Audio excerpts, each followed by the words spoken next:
जय श्री राधे कृष्ण। दोस्तों, जीवन में जब भी हम खराब दौर से गुजरते हैं तो मन में ये विचार जरूर आता है कि परमात्मा मेरी परेशानियां देखता क्यों नहीं है, मेरी परेशानियां दूर क्यों नहीं करता।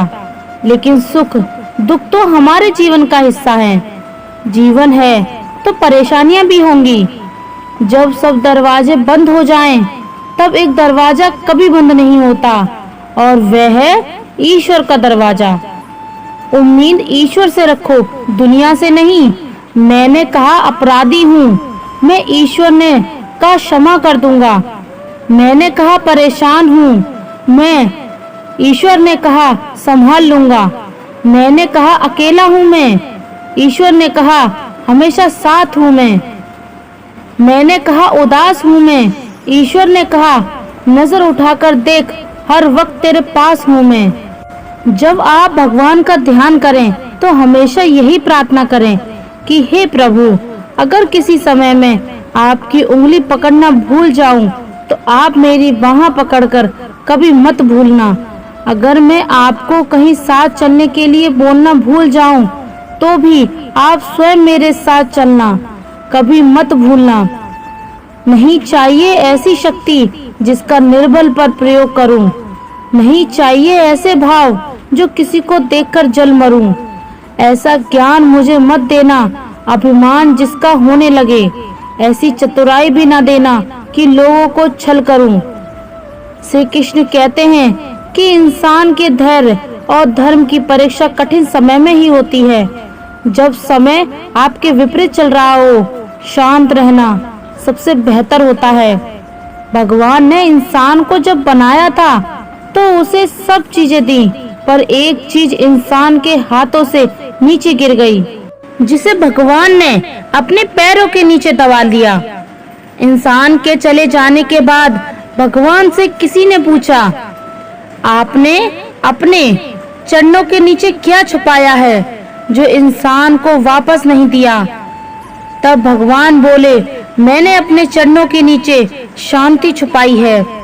इंसान सदैव इसके लिए तरसता रहेगा, वह हर जगह इसे ढूंढेगा पर नाकाम रहेगा और आखिर में उसे ये शांति मेरे चरणों में आकर ही मिलेगी। भगवान के पास दो शक्तियां हैं, एक है माया और दूसरी है शक्ति और भक्ति। जब कोई भगवान के समक्ष जाता है और भगवान को प्रणाम करता है तो वे पूछते हैं, बोलो क्या चाहिए, माया या भक्ति? भक्त पूछता है, भगवान दोनों में क्या अंतर है? भगवान बोले, देखो दोनों में एक ही अंतर है। अगर तुम्हें नाचना है तो माया ले जाओ और अगर मुझे नचाना हो तो भक्ति ले जाओ। क्योंकि जीव जिसके वश में रहे उसका नाम माया और भगवान जिसके वश में रहे उसका नाम भक्ति। भगवान के राज्य में समस्त संसार नाचता है, जबकि भक्ति के राज्य में भगवान स्वयं नाचते हैं। किसी ने पूछा, भक्ति क्या है? बहुत ही प्यारा जवाब आया, भक्ति हाथ पैरों से नहीं होती, वरना विकल्प कंगाल कभी न कर पाते। भक्ति ना ही आंखों से होती है, वरना सूरदास कभी न कर पाते। ना ही भक्ति बोलने और सुनने से होती है, वरना गूंगे बहरे कभी न कर पाते। और ना ही भक्ति धन और ताकत से होती है, वरना गरीब और कमजोर कभी न कर पाते। भक्ति केवल भाव से होती है, एक एहसास है। भक्ति जो हृदय से होकर विचारों में आती है और हमारा प्रेम परमात्मा से जुड़कर रिश्ते में बदल जाता है। भक्ति भाव का सच्चा सागर मनुष्य का यह स्वभाव है कि वह सुख में ईश्वर को याद नहीं करता, पर दुख में उसे सबसे पहले ईश्वर का ही स्मरण होता है। किसी ने पूछा, भगवान कब याद आते हैं? उत्तर मिला, धर्मात्मा को हर समय, पापी को मृत्यु के समय, चोर को पकड़ जाने पर, गरीब को भूख लगने पर, व्यक्ति को बीमार हो जाने पर, कंजूस को पैसा खो जाने पर, किसान को वर्षा न होने पर, व्यापारी को नुकसान हो जाने पर, विद्यार्थी को परीक्षा में असफल होने पर, इंसान को विपरीत परिस्थितियों में ही भगवान याद आते हैं। दुख में सुमिरन सब करें, सुख में करे न कोई। जो सुख में सुमिरन करे, तो दुख काहे को होई। शब्दकोश में असंख्य शब्द होना सबसे बेहतर है। दुनिया में हजारों रंग होते हुए भी श्वेत रंग सबसे बेहतर है। खाने को दुनिया भर की चीजें होते हुए भी उपवास शरीर के लिए सबसे बेहतर है। देखने को इतना कुछ हो, फिर भी आंखों से भीतर देखना सबसे बेहतर है। सोने की लंका और पुष्पक विमान तो रावण के पास थे। राम ने तो वनवास ही देखा था। राजपाट तो कंस के पास था। जेल में जन्म तो कृष्ण ने लिया था। राजमहल में तो कौरव ही रहते थे। वनवास तो पांडवों को भोगना पड़ा था। संघर्ष हमेशा सत्य के साथ चलता है। जब सत्य के लिए भगवान को भी संघर्ष करना पड़ा, तो हम तो फिर भी इंसान हैं। दिल के सच्चे लोग भले ही जीवन में अकेले रह जाते हैं, लेकिन ऐसे लोगों का साथ भगवान जरूर देते हैं। जिंदगी की किताब में धैर्य का कवर होना जरूरी है, क्योंकि वही हर पन्ने को बांध कर रखता है। सीमा एक रेखा ही नहीं, एक परिभाषा भी है। सीमा हर किसी की होती है, प्रेम की, धैर्य की, मित्रता की और शत्रुता की भी। जो सदैव सीमा में बंधे रहते हैं, वह सामान्य मनुष्य बनकर रह जाते हैं, परंतु जो समय आने पर सीमा तोड़ देते हैं, वही भविष्य बनाते हैं। क्योंकि सीमा केवल आपको मर्यादा में नहीं रखती, आपको भांति भी नहीं है। अब यह हम सब पर निर्भर करता है कि कौन सी सीमाएं हमें बांधती हैं और कौन सी सीमाएं शक्ति के नए मार्ग दिखाती हैं। इसलिए सीमाओं में जो कर सकते हैं, उससे अधिक करने का प्रयास करो, तभी नई सीमाएं बना पाओगे। जब मेघ छाते हैं तो क्या होता है? अंधकार छा जाता है। मेघ गरजते हैं, वर्षा होती है। सभी पशु अपने आश्रय स्थल पर जाकर छुप जाते हैं। मनुष्य अपने घरों की ओर दौड़ते हैं और सभी पक्षी अपने घोंसले में जाकर छिप जाते हैं। परंतु एक जीव है जो गरजते मेघ, कड़कती बिजलियों को, भारी वर्षा को भी हरा देता है। वह जीव है बाल, जो समस्या की जड़ों से ऊपर उठता है। वह गरजते मेघों से, कड़कती बिजलियां से, भारी वर्षा से ऊपर उठता है। यही अंतर है हारने वालों में और जीतने वालों में। यह युद्ध हार और जीत का नहीं, समस्या और सोच का है। यदि आपने सोच को छोटा रखा तो समस्या बड़ी हो जाएगी। यदि आपने सोच को बड़ा रखा तो समस्या छोटी हो जाएगी। दुनिया से बात करने के लिए फोन की जरूरत होती है और प्रभु से बात करने के लिए मौन की जरूरत होती है। फोन पर बात करने पर बिल देना पड़ता है और प्रभु से बात करने पर दिल देना पड़ता है। मोह माया में फंसने वाला बिखर जाता है और ईश्वर से जुड़ने वाला निखर जाता है। क्रोध में बोला हुआ एक कठोर शब्द भी इतना जहरीला हो सकता है कि आपकी 1000 प्यारी बातों को भी एक बार में ही नष्ट कर सकता है। श्री कृष्ण कहते हैं, तू सोने से पहले सबको माफ कर दे, मैं उठने से पहले तुझे माफ कर दूंगा। आज यदि बुरा समय चल रहा है तो कल अच्छा समय अवश्य आएगा। आप केवल निस्वार्थ भाव से अपना निश्चल कर्म करते रहिए, क्योंकि यही आपके हाथ में है। हमारे द्वारा किए गए किसी भी कर्म का परिणाम क्या होगा या हमें उसका क्या फल मिलेगा और कब मिलेगा, यह तो सिर्फ ऊपर वाला ही जानता है। बात बहुत छोटी है पर गहरी है। बिखरा हुआ समाज और बिखरा हुआ परिवार कभी भी बादशाह नहीं बन सकता, लेकिन हाँ, वह आपस में जुड़कर दूसरों को बादशाह जरूर बना देते हैं। जिस घर में प्रेम और बड़ों का आदर सम्मान होता है, वहाँ ईश्वर का निवास होता है। प्यार बांटा तो रामायण लिखी गई और संपत्ति बांटी तो महाभारत लिखी गई। याद रखना कि इंसान का पतन उस वक्त शुरू हो जाता है जब वह अपनों को गिराने की सलाह दूसरों से लेने लगता है। पत्थर किसी जानवर, कुत्ते या बिल्ली के ऊपर मारते हैं तो जानवर डरकर भाग जाता है। अब वही पत्थर लीजिए और एक मधुमक्खी के छत्ते पर मारिए, फिर देखिएगा कि मधुमक्खियां आपका क्या हाल करती हैं। पत्थर वही है और आप भी वही हैं, बस फर्क यही है कि जानवर अकेला था और मधुमक्खियां समूह में थीं। एकता में ही शक्ति होती है। संयुक्त रहिए, संगठित रहिए, प्यार से रहिए। जिंदगी गुजारने के दो तरीके हैं, जो पसंद है उसे हासिल कर लो या जो हासिल है उसे पसंद कर लो। सीख लो, आप हमेशा इतने छोटे बनिए कि हर व्यक्ति आपके साथ बैठ सके और आप इतने बड़े बनिए कि आप जब उठें तो कोई बैठा ना रहे। उड़ान तो भरनी है, चाहे कई बार गिरना पड़े। सपनों को पूरा करना है, चाहे खुद से भी लड़ना पड़े। जिंदगी में रिस्क लेने से कभी मत डरो, या तो जीत मिलेगी या हार गए तो सीख मिलेगी। श्री कृष्ण कहते हैं, संघर्ष पिता से सीखो और संस्कार माता से, बाकी सब तो यह दुनिया सिखा ही देगी। दुनिया की सबसे महंगी चीज है भरोसा।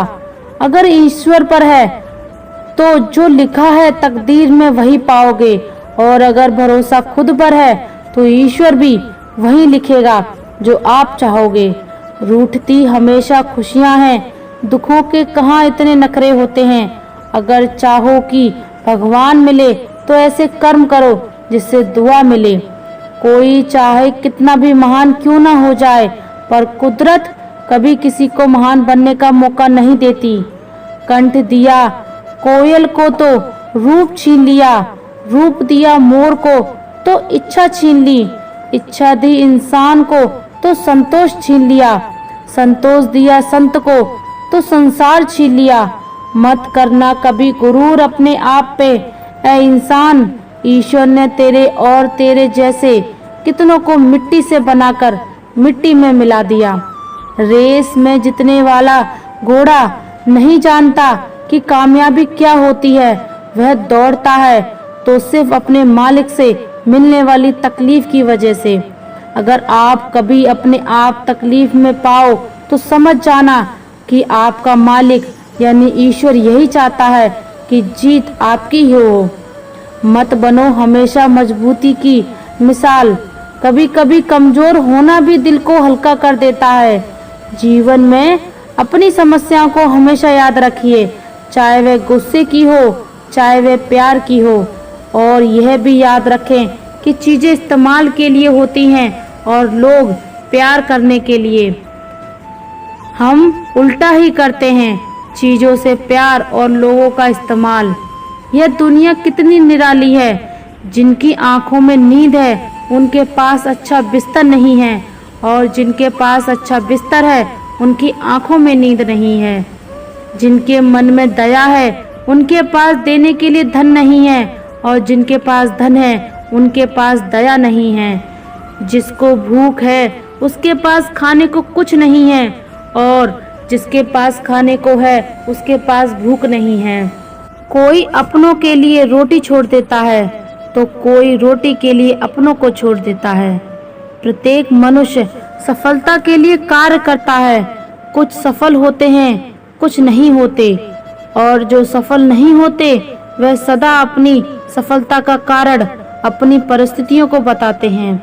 परंतु क्या वास्तविकता में ऐसा होता है?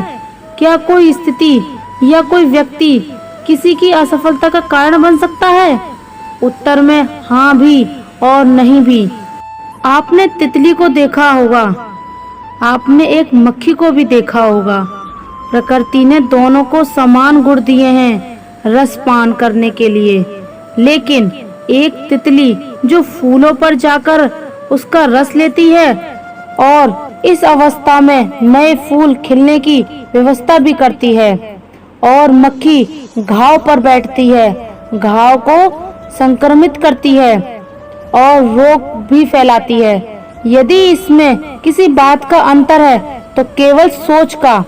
यदि आप उचित मार्ग चुनेंगे तो आपको सफलता अवश्य मिलेगी, आपका उत्साह बढ़ेगा, और यदि आप अनुचित मार्ग चुनेंगे तो आपको असफलता मिलेगी, निराशा मिलेगी। उचित मार्ग चुनना है या अनुचित मार्ग, यह निर्णय आप पर निर्भर करता है। सच्चे इंसान को झूठे इंसान से अक्सर ज्यादा सफाई देनी पड़ती है। छोटी सोच शंकाओं को जन्म देती है, बल्कि बड़ी सोच समाधान को। अगर आप हारने से डरते हो तो जीतने की उम्मीद न रखें। बनना है तो नमक की तरह बनो, जो सबके साथ घुल मिल जाए। मंजिल चाहे कितनी भी ऊंची क्यों ना हो, रास्ते हमेशा पैरों के नीचे होते हैं। बहुत ज्यादा मीठा बोलने वालों से और ज्यादा तारीफ करने वालों से सावधान रहना चाहिए, क्योंकि लोग मीठा सिर्फ तभी बोलते हैं जब उनको आपसे अपना मतलब निकालना होता है। आपकी तारीफ भी सिर्फ तभी की जाती है जब उन्हें आपसे अपना काम निकालना होता है। यदि आप याद रखना कि तारीफ आपको जिंदगी में कभी भी मुफ्त में नहीं मिलने वाली। अगर कोई आपकी तारीफ कर रहा है तो कुछ न कुछ उसके लिए आपको चुकाना ही पड़ेगा।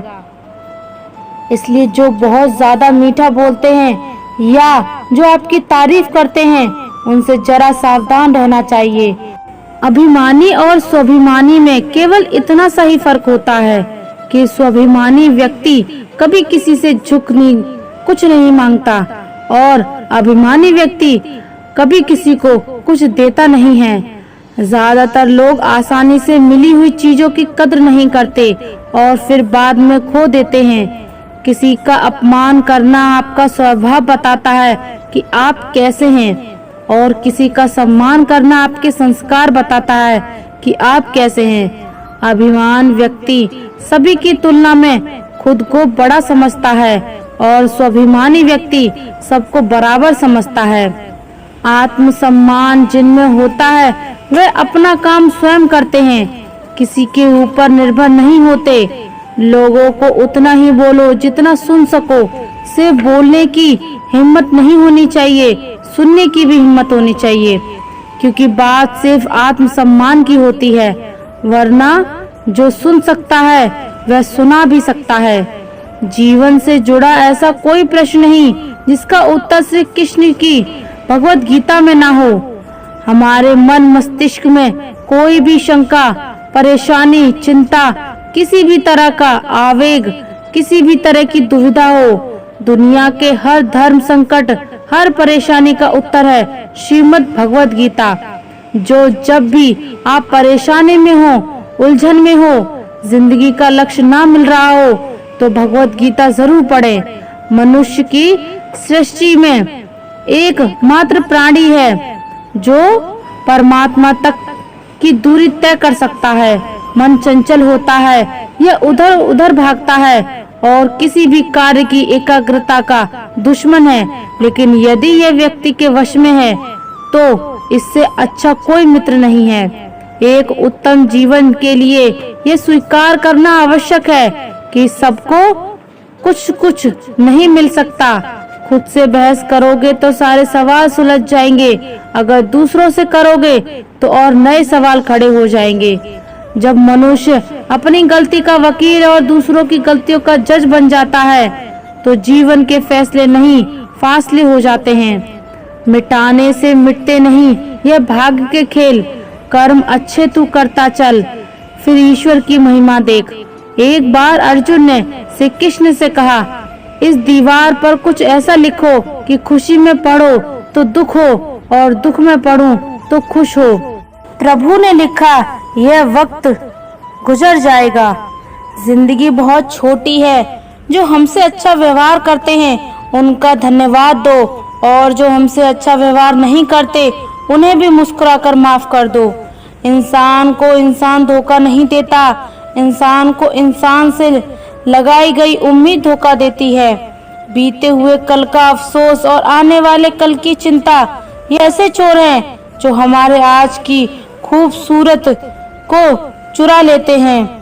किसी की एक भूल पर नाराज होने से पहले अपनी 10 भूलों को भी गिन लेना चाहिए।